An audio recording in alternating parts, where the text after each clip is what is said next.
Pandian store சீரியல்ல அடுத்த வர எபிசோட்ல என்ன மாதிரியான ட்விஸ்ட் எல்லாம் இருக்க போகுதுங்கிறத இந்த வீடியோல பார்க்கலாம். செந்தில் ரொம்ப வருத்தப்பட்டு மீனா கிட்ட பேசிட்டு இருக்காங்க. நான் லஞ்சம் கொடுத்துதான் வேலை வாங்கின போது என்னுடைய மரியாதை பாதி போயிடுச்சு. அதுக்கப்புறம் நான் லஞ்சம் வாங்கின விஷயம் தெரிஞ்சதும் முக்கால்வாசி என் மரியாதை போயிடுச்சு. எனக்கு மட்டும் திரும்ப என் வேலை போயிடுச்சுன்னா முக்கால்வாசி இல்ல முழுசாவே என்னுடைய மரியாதை என்னை விட்டு போயிடுன்னு சொல்லி அவ்வளோ வருத்தப்பட்டும் ஃபீல் பண்ணியும் கதறி அழுதுட்டு இருக்காங்க. இதை கேட்ட உடனே நம்மளுடைய செந்திலுக்கு மீனா சமாதானம் சொல்லிட்டு இருக்காங்க. ஏங்க அப்படியெல்லாம் எந்த வேலையும் போகாது, நீங்க எதை நினைச்சும் வருத்தம் எல்லாம் படாதீங்கன்னு சொல்லி பேசிக்கிட்டு இருக்காங்க. இல்ல மீனா, எனக்கு ரொம்ப பயமா இருக்கு, நான் எதுவும் நடக்காது, அதுக்காக தாங்க சொல்றது. இருக்கிறத வச்சு சந்தோஷமா இருக்க ஆசைப்படணும், அதை விட்டு பேராசைப்படக்கூடாதுன்னு நான் அதுக்காக தான் சொன்னேன்னு சொல்லிட்டு அவ்வளவு வருத்தப்பட்டும் ஃபீல் பண்ணியும் பேசிட்டு இருக்காங்க. உங்களுக்கு நான் கூட இருக்கேன், எது நினைச்சு நீங்க வருத்தப்படாம இருங்கன்னு சொல்லி பேசிக்கிட்டு இருக்காங்க. இப்ப எப்பவும் போல பாண்டியன் சரவணனை டார்ச்சர் பண்றதுக்காக தூங்காம இருக்கிறாங்க. சரவணன் டிவி போட்டுக்கிட்டு பழைய பாட்டை வச்சுக்கிட்டு நாங்க இந்த காலத்துல இப்படி பார்த்தோம் அப்படி பார்த்தோம் நல்லா சொல்லிக்கிட்டு இருக்காங்க.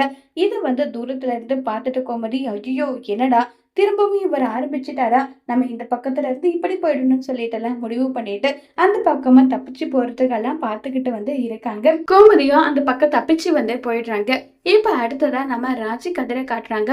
ராஜி கதிர் கிட்ட, கதிர் வீட்டுல இருக்கா எல்லாருமே அவ்வளவு வருத்தப்பட்டாங்க, நமக்கு குழந்தை இல்லைன்னு நினைச்சேன், நம்ம பேசாம குழந்தை பெற்றுக்கலாமான்னு சொன்னதும் உடனே கதிர் கோபம் வருது. என்ன ராஜி என்ன நினைச்சிட்டு இருக்கா, கொஞ்ச நாளாதான் அவங்க ஆசைப்பட்டாங்க குழந்தை நீ பெற்றுக்கணும்னு சொல்லிட்டு, ஆனா உன்னுடைய ரொம்ப வருஷ கனவு நீ போலீஸ் ஆகணும்ன்றது, அதனால உன்னுடைய லட்சியத்தை உன் கனவை எல்லாத்தையுமே விட்டு கொடுத்துடுவியா? ஒருவேளை விட்டு கொடுப்ப அப்படின்னு முடிவெடுத்தா நீ உன்னுடைய அப்பா வீட்டுக்கு கிளம்பி போயிடு, இல்ல நானெல்லாம் அங்க போக மாட்டேன் அப்படின்னா பேசாம உன் லட்சியத்தை நோக்கி போற வழியை பாரு. சும்மா தேவையில்லாம குழந்தை பெத்துக்கிறேன் அதை பெத்துக்கிறேன் நல்லா சொல்லிட்டு இருக்காத, கண்டிப்பா பெத்துக்க வேண்டிய நேரத்துல பெத்துக்கலாம், இப்போதைக்கு உன்னுடைய கெரியரை பாரு, நானும் என்னுடைய கெரியரை பாக்குறேன்னு சொல்லிட்டு கதிர் சொல்லிக்கிட்டு இருக்காங்க. இது கேட்டதும் ரொம்பவே கோவத்துல இருக்காங்க. அடுத்த நாள் காலையில ஆயிடுது. இப்ப முத்துவேல் காந்திமதி பக்கத்துல உட்கார்ந்துட்டு இருக்காங்க. என்னம்மாப்பா விஷயம் சொல்லுப்பான்னு சொல்லிட்டு கேட்டுட்டு இருக்காங்க.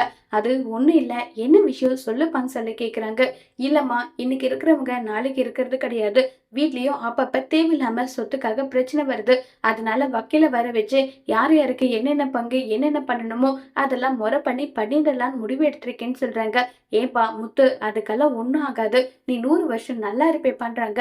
இல்லம்மா, தேவையில்லாம எனக்கும் சக்திக்கும் ஏகப்பட்ட விதத்துல இந்த சொத்துக்காக வாக்குவாதம் வருது, அதனால இதை பண்ணிடலான்னு சொல்லிட்டு இருக்காங்க. சரிப்பா, உன் மன திருப்திக்கு உனக்கு என்ன பண்ணணும்னு தோணுதோ அதை நீ பண்ணிக்கோன்னு சொல்லிட்டு இப்ப காந்திமதி சொல்றாங்க. சக்திவேல் பழனி எல்லாரையும் வர வைக்கிறாங்க. வர வச்சதும் நான் இப்படி ஒரு முடிவு எடுத்திருக்கேன், சொத்தை பிரிச்சுடலாம்னு சொல்லிட்டு முடிவு எடுத்திருக்கேன்னு சொல்றாங்க. இதை கேட்டதும் சக்திவேலுக்கு உள்ளுக்குள்ள அவ்வளவு சந்தோஷம். அப்பாடா, சொத்தை பிரிக்க போறாங்களான்னு சொல்லி அவ்வளவு சந்தோஷம். ஆனா பழனிக்கு விருப்பம் இருக்கிறதே கிடையாது. அண்ணன், நீங்க சொல்ற ஒரே காரணத்துக்காக சொத்தை பிரிக்கிறதுக்கு ஒத்துக்கிறேன்னு சொல்லி சக்திவேல் சொல்றாங்க. முத்துவேல் அப்படி என்ன பண்ணி சொத்தை பிரிக்க போறாங்க? கோமதிக்கு ராஜுக்கும் சக்திவேலுக்கு எதிரா முத்துவேல் பங்கு கொடுப்பாங்களா இல்லையாங்கிறத வரப்போற எபிசோட்ல வெயிட் பண்ணி பார்க்கலாம். தேங்க்யூ.